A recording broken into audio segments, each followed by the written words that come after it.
Hey, okay, so I've been putting off this video for a while, and I went through the exact dialogue in my head at least 3 or 4 times, but here it finally is, because I'm making myself do it. I want to, don't get me wrong, I just keep putting it off. Anyway, so you know fairy tales. Nursery rhymes and stuff. They teach, I don't know, I guess they could teach good lessons. They're good for little kids, and I personally enjoy them myself. But, when you really think about it, there's some not so good life lessons you could learn from fairy tales. For instance, let's start with Jack and the Beanstalk. Okay, we'll start from the beginning. Jack and the Beanstalk. Jack goes to sell the cow they have because it won't give milk. They go to sell the cow to get money or whatever, so they can buy food. Well, instead of buying food, he trades them for magic beans, and so he goes back. His mom throws them out. Okay, stop right there. His mom throws the beans out. I mean, yeah, they weren't money, so you can't go and buy food with them. But beans. If you're really that hard on money, should you just throw your food out? You can't be picky when you have no food. It's like teaching people, oh, I don't like this, I'm starving, but I don't like this, so I'll just throw it away. Bad lesson. You should appreciate what you have, especially if you don't have anything. Okay, so there's that. And then, backing up a little bit. Do I want to back up yet? Yeah. Backing up a little bit. He gets the magic beans.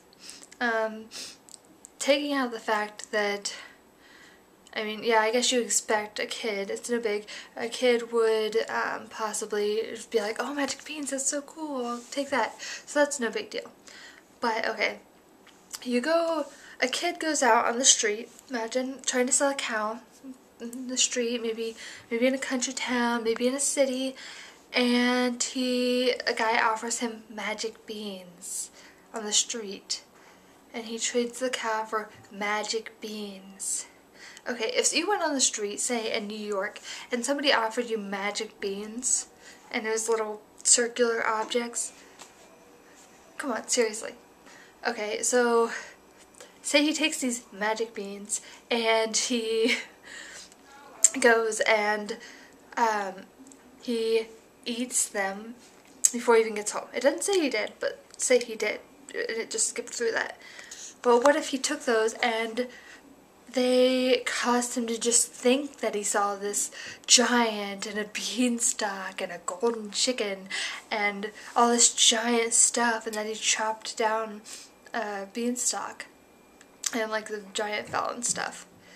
Okay, for one thing, that little thing reminds me of Mazes and Monsters. I don't know if you've seen it. It's a movie. It's really old. It's probably even older than my time. I don't know. But where this guy imagines this stuff. He thinks it's like D&D, Dungeons and Dragons. This guy imagines all this stuff happening in real life in his mind, and so he like kills a monster, but it turns out it's a human, and he killed a human, and he gets really scared because he finds out it's a human. So anyway, the Jack goes and he climbs this beanstalk, and he chops down the thing, and he kills the giant, and maybe the giant is his mom. Or the giant could be his dad, or anybody just like walking around outside. Because he took these, because he ate these beans, you know. Ooh. That teaches wonderful, wonderful lessons to kids, to go and get these magic beans, and they'll make you see beanstalks and help you defeat a giant and stuff. Okay, so speaking of the giant and such, let's say the beans really were magic beans. They really did create a magic beanstalk. There really was a giant and all that jazz. Okay, so he climbs this beanstalk and he sees these things inside the giant's house that he likes. Like the harp and the golden chicken and money, was it? Whatever it was.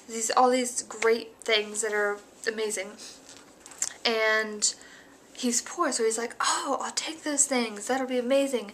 And okay, so is this teaching kids to steal? I mean, he has no he's not thinking like, oh, this is the giant's stuff, I should just leave this house. No, he creeps into the house and he takes the giant's things with no worry about the giant. I mean, the giant's this big bad guy. He obviously doesn't deserve it.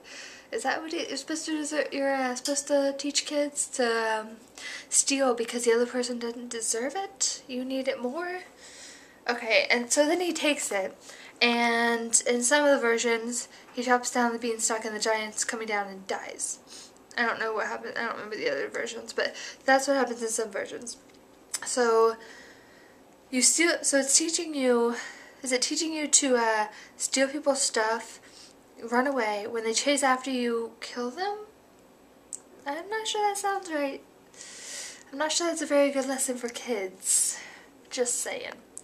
Okay. So speaking of breaking into people's houses and hurting them or their things, Goldilocks. Another example. She's wandering around, decides to just walk into these bear's house after they've, like, well, I don't know why they just left their food on the counter. I don't know how one could be, like, just right. One could be cold and one could be hot after the same amount of time that they've been out. I don't know if it was, like, the size. I don't think it could be the size, because you think the smallest would be the coldest. Anyway, despite that, which makes little to no sense, she goes into this bear's house. She should have been taught not to go into other people's houses randomly because it's kind of breaking and entering and breaking the law. So anyway, she goes in there, she eats their food, she sits on their chairs and breaks their stuff. That's more than just breaking and entering, that's breaking their stuff, whatever that's called. And then she goes up and she sleeps on their bed, which isn't hurting anything, but still, she sleeps on their bed. So then the bears come home and they get all mad. And they like growl and look at her and stuff as she's sleeping there. She wakes up, freaks out, and leaves. And at the end of it, it makes it look like the bears are the bad guys because they're bears. I mean, the bears are scary and they scared her away. Well, of course they should scare her away. It's their house. She doesn't deserve to be there. Is this teaching kids to break into people's house, to eat their food, and destroy their stuff and sleep on their bed? Or maybe it's no. Maybe it's for like older adults who like go to friends' houses and eat their food and break their stuff and stay over on their beds for nights in a row.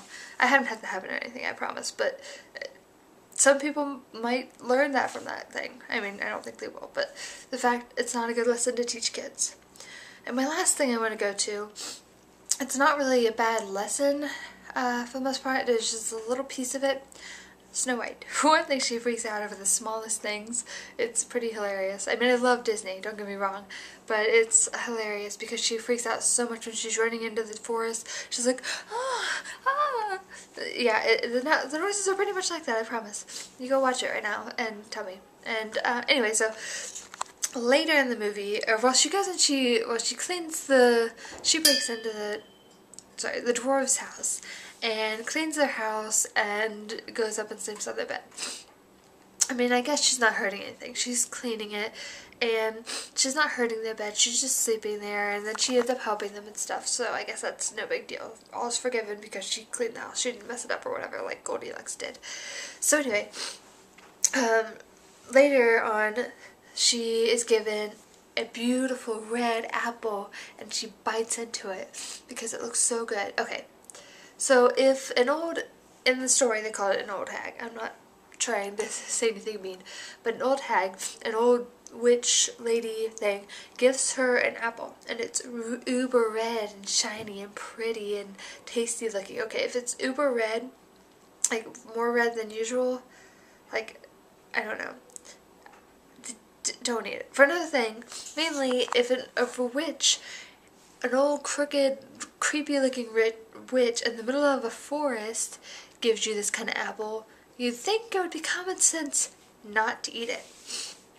And then she goes and eats it and goes into this slumber where she has to be kissed awake. But I like that part just because I'm a romantic. But yeah, I just wanted to say some of that stuff, like the whole Jack and the Beanstalk thing, Goldilocks, and teaching us to take not necessarily candy, but apples, I guess healthy foods from strangers. So you shouldn't take candy from strangers, but you should take healthy foods from strangers. I'm not sure that's so good either. Okay, well, if you like this, please thumbs up and leave a comment below with maybe any other ideas from fairy tales or Disney movies that you think doesn't exactly teach the right lesson. Okay, thanks for watching.